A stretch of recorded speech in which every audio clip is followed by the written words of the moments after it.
ashes, preaching truth to break lies. Little man with a big eraser, changing history.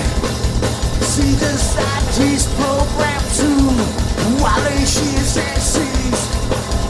Altering the backs and figures, fixing every issue. Make a person disappear. No one will ever miss you. Rewrites every story, every home that ever was. Eliminates incompetence. Who's to break the law? Following instructions of the newest evil overalls. Place the rights, the wrongs, the flaws. Records in the store.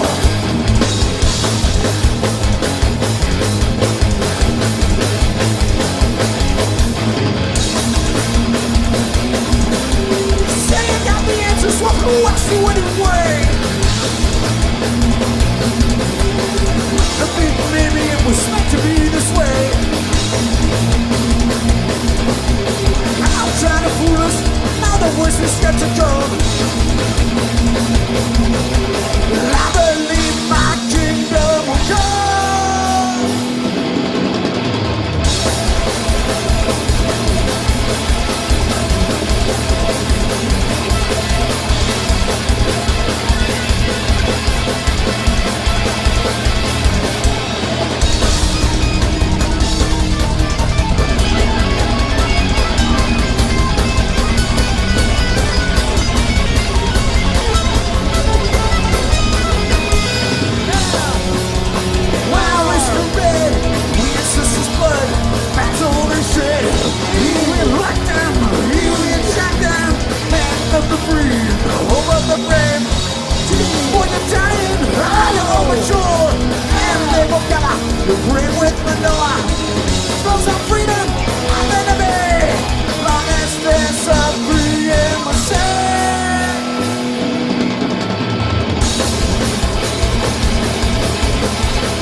Welcome to the Riff Crew. I'm your host, Steve Mitchell, back for another big episode here in the realm. And joining me over in DC, and I'm not going to debate him, that's for sure, it's Skull. How you doing, mate? All right. It's greetings, ladies and gentlemen in Cyberland. As you know, this is Skull, broadcasting from the past, present, and future in a chamber of the cosmos. Here with my good friend Steve Oz from Ozland. I've been in on again, off again DC bomb rock band Black Manta. I've been in the DC scene for over 35 years. And I worked at the Smithsonian for 20 years. And so I've kind of incorporated my love and passion for history and also my love and passion for music and kind of incorporated those together. As usual, really excited to be here. And we have two special guests with us here today, Chris Poland and Dave Ellefson, former members of Megadeth. Good to have you guys. Thanks, How Skull. are you guys? Good, good. And of course, I guess what's top of mind is you guys are heading back, or at least yourself, David, and Chris, are heading to Australia in a few weeks. We'd like to talk up the tour. Well, I'll Let's talk about I'll it. let Chris go first because I don't think Chris has actually been to Australia before, so I'll let him take it Nope. away first. Yeah, I've never been down. I'm looking forward to it. I think the flight's 15 hours or something, but I like to watch movies, so I'll be fine. And you guys are interestingly doing a Q&A to start off the tour. So is that something brand new for you guys? No, we do that a lot. We're doing a Q&A right now. yeah, really. That's right. Well, see, I'm in DC, he's in Australia, you're both in California, right? Yeah, Yeah. exactly. Yeah. Yeah. Right. We have a show We're- here tonight in Long Beach, and we did a rehearsal last night. Well, actually, the guys have been rehearsing all week. But yeah, no, the Q&A thing will be great. I mean, it's funny. I went to Australia in 2015, and that's where I started this thing called Bass Story. A friend of mine, a manager friend of mine, said, "Hey, a promoter wants to bring you down and do a spoken word tour." I'm like, what the hell? Like, what do you do with that? I mean, that's not like you sit at the Bodhi Tree coffee shop in West Hollywood and wax philosophically about whatever you wrote in your book. I had no idea what to do. So I thought, well, let me bring my bass because if I get in trouble, I can always play bass and that'll kill some time, and it sort of turned into this, kind of half clinic, half performance kind of thing. But then we took around the world called Bass Story. And, my thought is, I think probably for me and Jeff Young and Chris here, as long as we have our guitars nearby, we can probably get ourselves out of any potential pitfalls of the conversation, we just play our way out of it, That's brilliant, man, that it turned into that. That's awesome. Yeah, it's, because, and I kind of got word of, of course, probably up here in America, Henry Rollins is probably the most famous sort of spoken word guy, because he came from, music, from punk rock, and then he turned into this iconic thing. And I've watched some around of his here. Stick, and some of it, quite honestly, is just comedy. They're telling jokes, So I think look, people get to see us play all the time.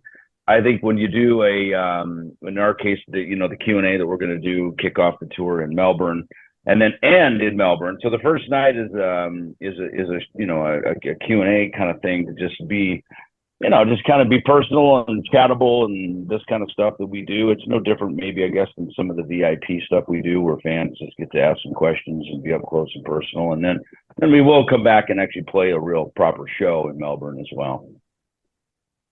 Well, I wanted to ask Chris real quick. I mean, how did you get started in metal, and how did you meet up with David, and how did that whole thing happen? God, I mean, I grew up, I'm a lot older than the guys in the band. So I was, my thing was Led Zeppelin and Jeff Beck and Cream and Hendrix and whatnot. So I moved to LA with Gar. We had a fusion band. That fell apart when the Knack got really big. Then Gar just started floating around, and we had a manager named Jay Jones who somehow ran into Mustaine. And then Gar joined Megadeth, and I went and saw him play at the Waters Club. And then, I got in the band, and I figured, since we were playing fusion and Mustaine's music is kind of like fusion, I guess. I mean, there's a lot going on. To me, it was just like fast Led Zeppelin.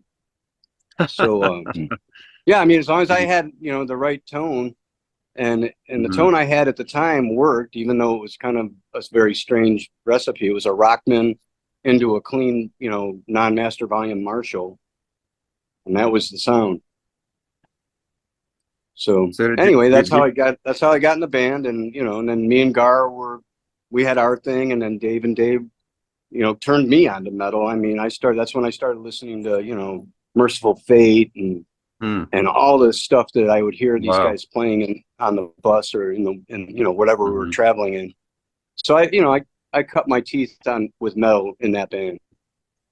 That's awesome. So David, as a rhythm section, what was it like Gar's style? I mean, how did you guys work together? I mean, I know the album. I have it right here. I have to show it off. You know, this is of course an amazing, a milestone record. You can't see Chris, but I'm showing off the Peace Sells album here. But I can see you. I can see you guys. So I mean, the rhythm section. I mean, the album obviously is a masterpiece, a thrash metal masterpiece. But so how was it working with Gar? Gar, I'm not gonna lie, Gar can be very frustrating because he was so unorthodox, and I say that because that's what jazz and especially fusion music is. You know, metal is very regimented. Everything's on 2s and 4s. We count bars of 4. We do riffs 4 and 8 and 16 and 32 times. I mean, it's all kind of built off the equation of 2s and 4s. You know, and Gar didn't give a damn about any of that. I mean, he just came in and he goes, look, my influences are Keith Moon to Billy Cobham, you know, and because, you know, I grew up very rural, like Christian Gar grew up in upstate New York. I grew up on a farm in Minnesota. And, you know, I listened to rock, you know, Bachman Turner Overdrive, Kiss, Sweet Sticks, all this kind of stuff, Aerosmith. But, you know, I wanted to get better as a bass player. So I delved over into jazz, and I was always the youngest guy getting called up to play in rock bands in the area. I got the bass player that was playing in one band. He then quit that band and he quit jazz band. So I got the call to join their middle school jazz band. And that took me all the way up through high school playing in jazz bands. So I got to learn about swing music. I got turned on to fusion music. You know, Weather Report and Return to Forever and these things that Gar and Chris were into. So when we were all 4 of us in the band together, I think, you know, Dave was not really versed in any of that stuff at all, and that didn't really hit him, which was fine because his role obviously was to, you know, cast the vision, and he was the primary writer and the composer of the music. And even as we all contributed to that, you know, he was the mastermind. You know, it's his job to kind of take all these pieces and put it together as he saw the path for us. You know, but you know, But go ahead. Let me just finish. I think by the time we got to the Peace Sells album, and then I'll let Chris finish the thought here. I think by the time we got to the Peace Sells album, we toured together, we played enough, we'd been through the process together enough, the 4 of us, that album became cohesive. You know, we started to kind of intuitively know where each other were going. I mean, Chris and Gar played together like, you know, a left and right foot, man. I mean, they just walked perfectly in sync with each other because they grew up together and they played together. It's kind of like, I guess, how me and Dave were developing a sound. So it's kind of like Gar and Chris were one team, me and Dave were another. It was like, how do we bring these 4 islands together, these 2 teams, you know, to make it work together? And I think by the Peace Sells album, we were there, and that's what you hear, and that's why it became so masterful on that record. Yeah, man. I just wanted to say that Gar he loved playing against David because David was a fucking machine, and so he could go over the one, he could do it because he knew that David wasn't gonna, you know, lose his time, and so Gar would do whatever he wanted. And that's why it had that sound. Okay. So you guys were able just to he felt like he could push you then because he knew that you would be able to keep up, as it were. Once you know, when we started, go ahead, Chris. I was just going to say once you know, like David said, once we got out on the road, everybody was just knew what everybody's vibe was. And Gar took advantage of how solid David's bass playing was, and that's why he was kind of jazzy and swing-like in Megadeth. You know, what's interesting about Killing Is My Business, let's go back to the origin story, which was the very first record of Megadeth, and then, you know, the one that cemented this first lineup together. that was the first real record any of us had made. We'd all made demos. The New Yorkers had a fantastic demo. Obviously, Dave had a demo with Metallica called No Life to Leather. I'd made demos with all my bands back in Minnesota and even a band I played in Iowa. So we'd had some sort of demo level studio experience together. And when we went in to go make Killing Is My Business, that was for a record label. That was for Combat Records. We had to sign a contract. They gave us money. We had to pay it back, so it was a legitimate recording contract, for services rendered, and so to get in the studio, obviously with very little money, and Jay Jones, the manager, he had a connection up at Indigo Ranch, which is a studio not far from where I am here in Santa Monica area. It was up in Malibu, and it was the Moody Blues. It was their studio. And I mean, look, we stayed in the guest houses up there. I mean, if we could have afforded it, we would have had the private chef, the whole thing, but we were just a poor little, indie heavy metal band, trying to make this record. And Carrot Fay, who, engineered the record, co-produced it with Dave, he was a staff engineer at the record plant here in Hollywood, which was a primo studio. I mean, everybody from Rod Stewart to Black Sabbath and everybody recorded at that studio, So we had good experience around us. And that's why I think, again, that first record, even as we're doing these songs with Kings of Thrash, when me and Jeff and Chris were talking about going out and doing, Killing Is My Business, and we, So Far So Good, So What last year, it was important that we broke these songs down. We really ripped them apart and dissected them, and we really played them right. We understood it, because I think back in that day we didn't have a lot of money, we didn't have a lot of time, so it was kind of press the record, you get one take, on to the next song. And, and Guard really drove a lot of that because of wherever he put the tempo. A lot of the tempos were just insanely fast, which quite honestly, as Metallica did their first record, Kill 'Em All, they pulled their tempos back, which, was for sure to their benefit, because it put them more in the lane of heading into the mainstream, much quicker than the rest of us. Anthrax kept their tempos pretty aggressive. Slayer just kind of did whatever they wanted, because they had such, they really did. Yeah. And you can tell those early Slayer records, Lombardo's not playing to a click. I mean, you can hear him. I hear him on the radio and I hear the tempo shifting all over. It's no different than what me and Chris experienced with Gar on Killing Is My Business, But by the time we got to Peace Sells, in fact, we were talking about it last night as we're running through the songs that we're going to be performing down in Australia for you guys, the Peace Sells stuff. We knew when we got to, we did this little tour in early 1986. It was right before we recorded the Peace Sells album, and it was really a blessing because it was our pre-production. It's kind of like what we're doing tonight. We're doing a show. We're going to play some of the songs we're going to roll out for you guys, and it's sort of our pre-production. The only difference is, of course, anything will end up on YouTube. But back in 1986, you could go out and play new songs and do new stuff, and no one really was recording it, or they didn't care so much. I mean, they did a little bit because our genre was big on, recording and sending demos out to people. So we were kind of, we were the internet before the internet was even around, to be honest with you. Yeah. But we played all of Killing. We played every song we had for Peace Sells. And that was our pre-production, and we knew every night by the time we got to when Gar started with the kick drum on Peace Sells, then I'd play the bass line and the band would come in. We knew by the time we got to that first chorus, it's like, this is going to be a hit song, and that was a cool feeling. I think that we all shared. It's like we knew we really had something that was going to take us to the next level. It still happens today. When that kick drum part comes up, man, everybody, they know. And it's like, it's tattooed in everybody's brain. Well, I was going to say, I just want to tell a story. I don't mean to cut you off. I remember a classic story, and I want to tell it now since me and Chris are on the phone together. We had an apartment that when we got signed to Capitol Records, we got an advance, and our manager, a new manager that we had at that time, Keith, he said, man, he's a Southern guy. He goes, y'all need to get, a place to live, right? So we took some money. We got this 3-bedroom apartment over in Silver Lake, just east of Hollywood and off Sunset Boulevard. And so we would hang there. We'd live there, of course. And I remember two things. I remember when we got the P-Cells album and we put it on our stereo, our turntable that we had, and we were watching it. And I remember Chris specifically watching, we were watching the Capitol Records logo go round and round.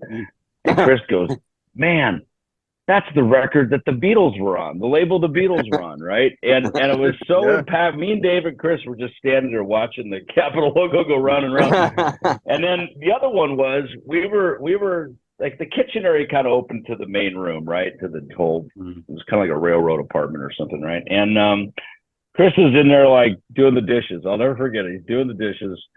We always had MTV on. The TV was always on in the corner, right? Blasting. And you know, one day I'm over there kind of by there because I think we had like a Bowflex, like a workout machine, right? So I'm kind of like lifting weights and Chris is doing the dishes. And all of a sudden they say, MTV News, do. You heard it here, or you heard it first, right? And Chris stops and goes, dude, was that our song? And I was like, I don't know, man. Well, I don't know. And then the next time it came, it was like MTV News, chicka, right? They would do that DJ thing, right? And it was like, well, fuck, maybe it wasn't ours. I don't know, you know? And as it turns out, you know, that thing played a gazillion times a day. And I think we missed the whole thing because we were on tour the whole time. You know, we went right out on the road. We were out touring for a couple years on that record. And, you know, people probably tell us, both of us all the time, go, man, the P-Cells bass line, that was on MTV every day. And, you know, it's just one of those moments that quite honestly made us household names and household icons. And the funny thing is we didn't get to hear it. We were on the road working and sporting the album, you know?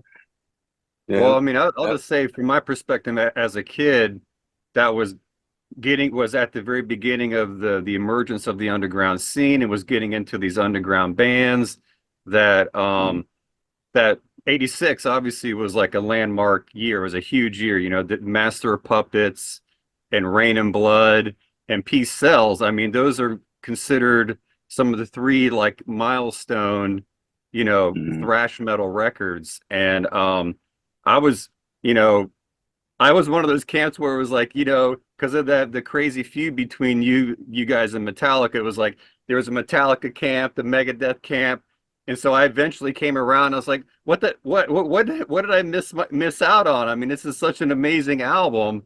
So I was kind of secretly listening to P-Cells so my Metallica friends wouldn't, because there was all that stuff madness going on back then, but. I mean, in hindsight, imagine us, because we were all Metallica fans, right? Me and Chris, we'd listen to Master of Puppets, we'd hear Ride the Lightning, and we'd listen to it, and we'd point out the things we liked. We'd obviously point out some things like, oh, that's okay. We wouldn't have done that, but you know, so you know, for us, you know, at least for three of us, there was not a divided camp. You know, I mean, you know, I was always a big Metallica fan, and I was always a fan of how they ran their business and the impact of their songs and you know, so for us, you know, I don't think there was that division. And quite honestly, a lot of it I think was just sort of this anticipation of, okay, what's Mustaine's new band going to be like? How are they going to keep up? And, you know, and there's, you know, because that scene, that movement led by Metallica clearly was just, it was the next wave, you know, and it was really, it was something that we, you know, we got to get sucked into the tailwind of Metallica's success, you know, because they were just like a freight train, you know, and it was great. I mean, it was, you know, not much different than punk rock and probably not much different than fusion. And, you know, when there's a scene, there's a handful of the sort of early tastemakers that make the scene happen. And we were definitely one of them, you know? And so I think, you know, because of the way Chris played and the way Gar played, quite honestly, that's what set us apart from just being another atypical heavy metal band with double bass and a bunch of lead guitar solos, you know, and quite honestly, Chris's playing set the bar till this day of what that, of Dave and then the other guitar player, you know, what that sound is going to be. So, I mean, Chris pretty much put the bar at the top and, you know, so it's like, all right, we'll try to match that, you know, and we're lucky because Jeff then, who came in after Chris, you know, Jeff was like Chris was a very different sounding guitar player. That's what I think is fun in Kings of Thrash is, you know, I stand there even like last night, I'm just looking at these two just going, I get to play with like the greatest fucking guitar players in the planet, you know, and I just get to be the bass player. Stand back here and watch I gotta it all tell you, happen, man. you know. When Jeff plays Mustaine solos, it's insane It's how incredible, good he isn't does it. Yeah. Yeah, yeah. But you know Well, what? You mentioned Master of Puppets. That's still my favorite. Besides Peace Sells, that's it. I don't. Those are the two records for me of any era of metal. I mean, I listen to other shit, but those two records are it. Well, yeah, I mean, 86 was a monster year for thrash metal. You know, Master of Puppets, Rain and Blood, Peace Sells. I mean, those are considered some of the like milestones of the genre, and they all came out in the same year. So it's pretty incredible. But to follow up with what David was saying about your style, that's a perfect segue because I wanted to tell you, like when I was in college in the early 90s, a friend of mine gave me the Return to Metalopolis on cassette, and I listened to that thing. It was in my cassette player, and it must have been in my car for like a month. And because I was into Satriani. I mean, I'm not a guitar player, but you can understand the beauty and the genius of it. But you know, it kind of reminded me of like Surfing with the Alien, and that album, the Return to Metalopolis, is just such a great. I mean, just a great journey, a sonic journey of like because it's all instrumental, so you just have to follow the sonic journey, and if you want to, you know, just talk about that album a little bit and, you know, what it was like at the time making it. And well, thanks, Skull. I'm glad you liked that record. That kind of was just my, you know, my take on my time in Megadeth and my previous stuff that I did with Gar, which was instrumental stuff. And I wanted to I like bring them both together. And that's just the way I was writing then. And luckily my brother was there to play drums for me. And that's funny that you mentioned that because Randy Burns, I did this thing up in Oregon called Guitars Under the Stars. And Randy Burns was a guest speaker. And he kept asking me, calling me, saying, go bake those tapes, man. Take them, bake them, and make, you know, digital stems out of them. I want to remix the record. And so he's doing that right now. Oh, wow. And okay. yeah, but it's a whole different thing now, man. When he mixed it back then compared to what he's using now to mix it, when I A/B him, it's just like, oh my God. It is so intense. So as soon as I have a copy of that, I'll get it to you. Right on, man. That would be awesome. But I wanted to mention Randy Burns too. Like Carrot Fay was a great engineer producer, but I just don't know if he could I don't think he could wrap his head around the pedaling and trying to get the low end and the double kicks and all this guitar happening. I didn't feel like we were captured until Randy Burns came in. And I feel like he captured that sound.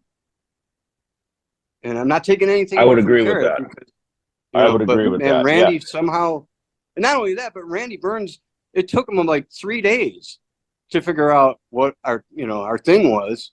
And he just said, oh, okay. And so he just made sure he's out that of we Tampa, were, right? I think originally he might have been. And then he was living up in Portland for a while. And then he moved to, I think he's living in Texas now. Yeah, we just saw him he's in El Paso the other night after the show that we just Kings of Thrash last week. He came out to the show. It was great to see him again. Yeah, it was very cool. Yeah, he's a great guy, man. Yeah. Well, I was just going to say, just on the instrumental theme, it's been a few years since the last Ohm album came out. Are you guys still active on the live front, or are you working on any new material? Well, we owe Kings a of Thrash? record to. Are you talking about me or Kings of Thrash? Oh, Ohm. Ohm. Okay, yeah. Yeah. Here's what happened. We lost our original drummer, and back in the day, I used to have a lot of really good recording equipment, and I used to record our rehearsals and our, we would write songs and I would record them, and I didn't realize then how good they sounded. And then my bass player Robbie Pagliari came in and he goes, "You got to listen to this stuff." And these were songs we never played again after that. We lost him. And so that's the next record that we're going to release. We're going to call it Requiem, and it's going to be dedicated to David Eagle. and some of those songs were recorded on a cassette tape, and you wouldn't even know it. And right now I'm with Carlos Cruz from Warbringer. He's our drummer, and we're getting ready to make a record for Century Media.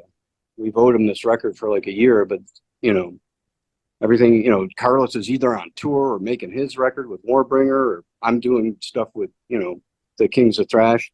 So when I get back from Australia, we got to make a record, a current record, home record. But in the meantime, I want to release the David Eagle Requiem record.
So look, just a little backstory. So I was at the Chiller Theater, which is a big horror convention back in New Jersey, and Megadeth had just gone through the area, and people were coming to me in droves, just putting the "Killing Is My Business" record down, right?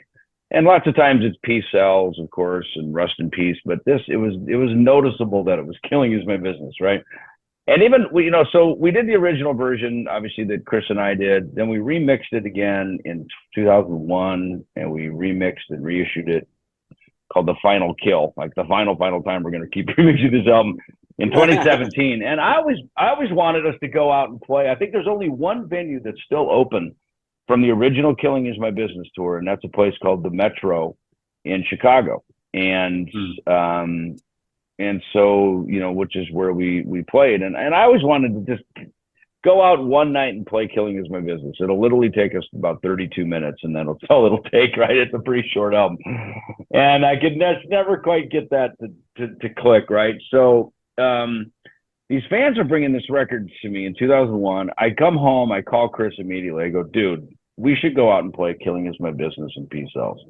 And initially Chris was like, yeah, man, that sounds like a great idea. He literally calls me like 5 minutes later. He goes, there's no way I can do that. I'm too busy. I got too much going on. And I said, nah, just don't sweat it. It'll, if it's meant to happen, it'll happen, So we kind of just put it on the back burner and just, when you put stuff out to the universe, it can become reality. So I figure at least as long as we at least kind of chatted about it.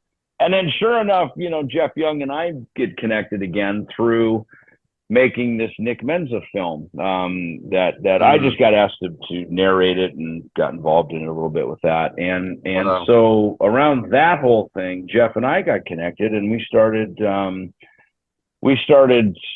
write some tunes. And really that was based around some songs he had from 1988 when we were playing in Megadeth together. And he had a couple cool riffs, and that started a song that we wrote on tour last year called Bridges Burned. And we went in the studio, and when you take a band in the studio, much like Killing Is My Business, for instance, kind of this first thing, you sort of are opening up the hood of the car and looking at the engine like, what do we got here?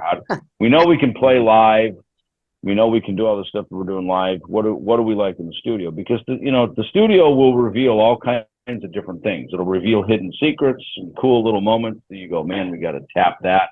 It'll obviously reveal some weaknesses and things that we need to work on like that. And I think where we left it, we're really with that was Jeff and I had a good chemistry, just the two of us writing without having to put it in. It's got to be thrash. It's got to sound like Megadeth, So we just said, why don't we just keep writing our stuff on our own? And because the four of us, and obviously five of us with Chris, when we do Kings of Thrash, we come together under a united flag, under a united spirit of, some really highlight moments of our past that are never going away. I mean, the truth of it is with Kings of Thrash, we can keep doing this forever because this music just constantly regenerates to a new generation, right? Everybody wants to hear it. When I went back to the band in 2010 and we were doing the Rust in Peace era, we were doing the 20th anniversary. I saw all these young fans in the front just looking at us oh my God, there they are, the mighty Megadeth. They're playing this famous record. They just went to the mall and bought their Rust in Peace t-shirt, right? Sure. And I could see it. And then behind that was the second generation, and up in the seats were their parents or something, the older, probably people my age, me and Chris's age, sitting up there not wanting to get their ass kicked in the mosh pit. And then as time went on, I saw a fourth generation, right? Because this is 40 years of Megadeth right now this year, right? So it was 40 years ago when this whole thing kicked off, and it's just going to keep going. There'll be a 50 and a 60, and I mean, it's what it'll be. And so this music is really timeless. The excitement around it just constantly regenerates every decade or so. So, the truth of it is, as long as me and Chris and Jeff and we want to go out and keep doing this, we can, so we try to just keep it in that spirit and kind of keep it lighthearted like that, and not sort of, turn it into anything other than that. So those are just the processes we've gone through. So, Jeff and I have some songs, where they go, when they go, who knows, right now we're out, taking over the world, just playing cool old, mostly 80s, a little bit of some 90s, of this mega year stuff. Well, one of the questions before you dropped off, the question I asked Chris was, we have a new question, It's called the rider question, which is what's Okay. the weirdest, strangest rider? And he was talking about what was that? Cavassier? Oh, I was telling them how Mustaine always asked for Remy Martin VSOP, and they always gave him Yeah. Christian Brothers brandy. Oh yeah, the cheap stuff. Like- Yeah, Just gut rot. and usually right before the show, which made for some interesting talk about some interesting cassette recordings of the show. Oh yeah. Some, So was there some like a bootleg- strange, a strange rider, or what's the weirdest? It doesn't have to be your band. It could be any bands. Like the Yeah. weirdest or strangest or funniest rider you've ever seen. Well, it's funny, in Megadeth, we always had a thing that when people spelled the name wrong, because we'd pull up to a venue and maybe they'd say Megadeth, Death, right? So our agent, Andy Summers, he wrote it into the contract that if you misspelled our name wrong, it was a $500 fine before. As soon as we showed up, the tour manager would just go right in and get the check, like that's a $500. Wow. And I'm sure it's a lot more than that now. I know it went up to 1,000 or 1,500 or whatever, inflation, right? So, so that's kind of one that we did. I guess back in the day, if Dave got his Crevassier, I always wanted Absolute vodka. And I remember one time, I think it was on the P-Cells tour, I remember I had a bottle of it and it was in my laundry bag in like a dark closet in the bus, and it broke. And I just, kept throwing more dirty clothes in there because I was too poor to do my laundry, right? So I just kept throwing it in there. And I remember I pulled the bag out like at the end of the tour or something, and the vodka, because it's made from potatoes, literally started to grow roots and sprout inside of my laundry. So I had to throw the laundry and the vodka out. Oh, wow. That's Oh, my crazy. God. Oh, man. So now I don't do laundry. I just go buy more clothes, Yeah, Yeah. And I don't drink vodka anymore either. So there you go. That helps. right. Round us up with any final words to the fans out here in Australia. Well, I cannot wait. wait. I have one question. I have to ask this. It's called the writer question. We always ask every guest the writer question. What's the Okay. strangest or weirdest or funniest writer you've ever seen in your life? It could be yours or it could be another band's. Oh my God. Well, ours was pretty strange. You know what? Dave Mustaine always asked for Remy Martin, VSOP, cognac, and they always brought him some crappy brandy like Christian Brothers or whatever. And we always asked for tequila, vodka, and cognac. And Dave never got cognac. And when he drank that Christian Brothers, oh my God, he would turn into a different person. But strangest, I don't know. I haven't seen that many writers, and then half the time you don't get what you asked for anyway. Yeah, some people mention birthday cakes and that kind of stuff, but you never know. It's just a fun question to ask because you never know what people are going to say. But yeah, so yeah, what Steve was saying, are there any last words for you? And is there a possibility that you guys might be coming to DC? So any last words for your fans out there? If I can make it to DC, that would be awesome. But as for Australia, I cannot wait to get there. I've never been there, and these guys are telling me that everybody there is great and the clubs are going to be great, and I'm just excited to go. Right on, man. Well, I have this one last thing to say, and that's remember, look to the stars, carry that torch of enlightenment, and strive to be a disciple of rock and roll and the Brotherhood of Orpheus. Peace. Yeah, I'm in. Thanks, Awesome. Steve. Thanks, Skull.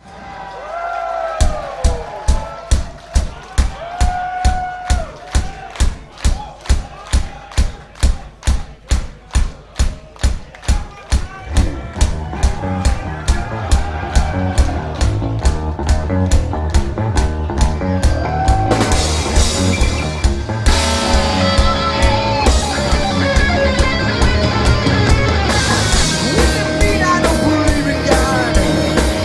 Talk to every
Christ on peace.